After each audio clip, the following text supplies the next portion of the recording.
statement you utter. How much have you really spoken of development in the run-up to this election campaign? Because you are going to be the... मेरा अभी महाराष्ट्र की सभाएं हुई है, आप जाके देखिए। मैंने ये कहा कि गुजरात में गांव में 24 घंटे बिजली मिलती है, क्यों महाराष्ट्र में नहीं मिलती है?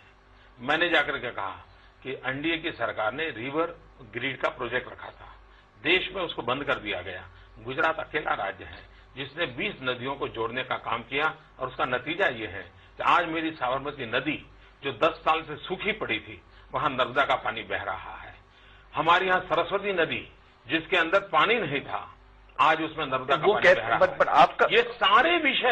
ये सारे विषय मैं पब्लिकली बोलता हूँ। किसानों की आत्महत्या की जब मैं चर्चा करता हूँ तब मैं लोगों को समझाता हूँ कि गुजरात भी कॉटन ग्रोवर स्टेट है, आंध्र भी कॉटन ग्रोवर स्टेट है, महाराष्ट्र भी कॉटन ग्रोवर स्टेट है। क्या कारण है कि आंध्र का किसान आत्महत्या कर रहा है? क्या कारण है महाराष्ट्र का किसान आत्महत्या कर रहा है? और क्या कारण है कि गुजरात का किसान चीन के बाजार में जाकर कॉटन बेच रहा है? Mister Modi, you are being but you have also set, आप ये भी कहा है कि हम जंगल के फूल हैं और वो बागीचे के फूल हैं। This was a reference to Rahul Gandhi. मैंने किसी का नाम नहीं दिया, but it was a reference to Rahul Gandhi. ये आपके दिमाग के सोच सकते थे, मुझे इतना इंपॉर्टेंस किसी को देने की आवश्यकता नहीं है। इसके बारे में मैंने यही कहा है। I was there in Goa. Yes, Goa में हमारे कैंडिडेट थे नरेंद्र करके, he is only 30 year old. मैंने कहा ये नौजवान नहीं है क्या? मैं देश के मीडिया को पूछता हूं, क्या 30 साल का नौजवान नहीं है क्या? भारतीय जनता पार्टी का कैंडिडेट है, इसलिए आप उसको नौजवान मानने को तैयार नहीं? वो झुग्गी झोपड़ी में पैदा हुआ इसलिए नहीं मानने को तैयार? मैंने कहा बगीचे के फूल को फूल मानोगे और जंगल में पैदा हुआ फूल को फूल नहीं मानोगे? राहुल गांधी के बारे में बोल रहे थे। मैं नहीं, कहीं नाम नहीं लेता भैया, मुझे इतनी फुर्सत नहीं साहब किसी परिवार के लिए समय खराब करने की। आप ये कहिए कि वो रेफरेंस जो आपने दी थी वो राहुल गांधी पे भी अप्लाई होती है कि नहीं? वो आप पॉलिटिकल पंडितों का काम है क्या करना क्या नहीं करना। मुझे मेरे 30 साल के नौजवान जो साउथ गोवा के उम्मीदवार हैं, वो 30 साल का जुझारू नौजवान है, ये हिंदुस्तान की जनता के सामने रखना था। ये धरती से निकला हुआ यंग मैन है, झुग्गी झोपड़ी में पैदा हुआ यंग मैन है, और देश के भविष्य के अंदर राहुल गांधी धरती से निकले हुए नहीं है। मैंने ऐसी कोई चर्चा नहीं की भी, वो आपका एजेंडा हो सकता है। Why should I waste my time? Why should I waste my time? मुझे करने के लिए बहुत काम है भाई। Over the last 3 to 4 years, you have spoken of inclusive governance that does not exclude the minority community, in fact takes it along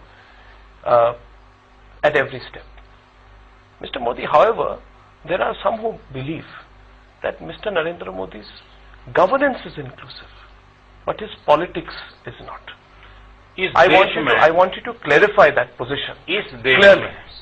इस देश में नरेंद्र मोदी पहला राजनेता है, पहला, यू नोट डाउन, जिसने हमेशा ये कहा, पहले मैं कहता था 5 करोड़ गुजराती, क्योंकि उस समय मेरे 5 करोड़ जनसंख्या थी, और बाद में मैंने कहना शुरू किया 5.5 करोड़ गुजराती, क्योंकि मेरी जनसंख्या 5.5 करोड़ है।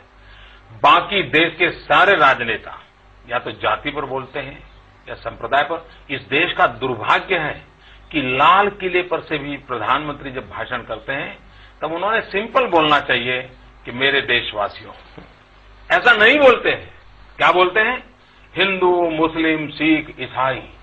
अब ये आप एकता की भाषा बोलते हैं कि आपकी राजनीति की भाषा बोलते हैं? अकेला मैं एक अपवाद हूं इस देश में जिसने एक इंक्लूसिव भाषा का प्रयोग किया।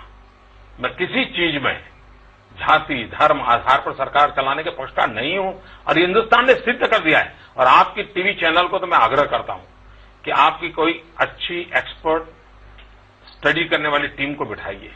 और कांग्रेस पार्टी ने जिस सच्चर कमेटी को बैठाया था, उस सच्चर कमेटी की रिपोर्ट में गुजरात की तुलना क्या की है, वो कांग्रेस की कमेटी है, उसको देख लीजिए कि गुजरात में किस प्रकार से सबके भलाई के लिए काम होता है।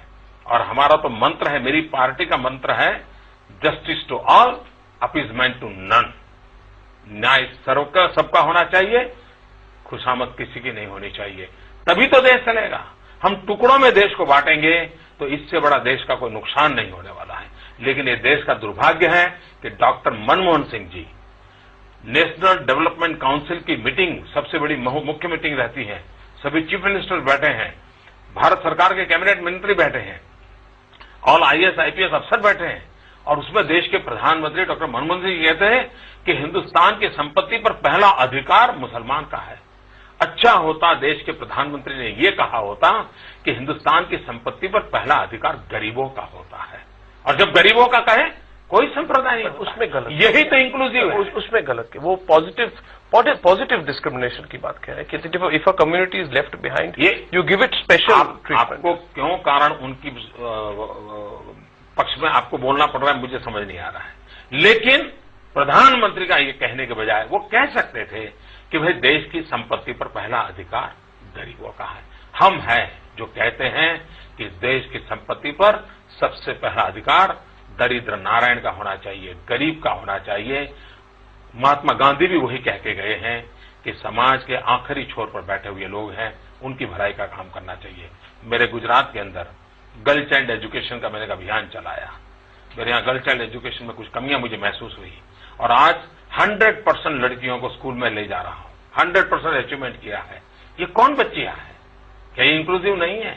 मैं ज्योतिग्राम योजना के अंतर 2400 घंटों बिजली गांव में देता हूं, क्या ये इंक्लूसिव ग्रोथ नहीं है?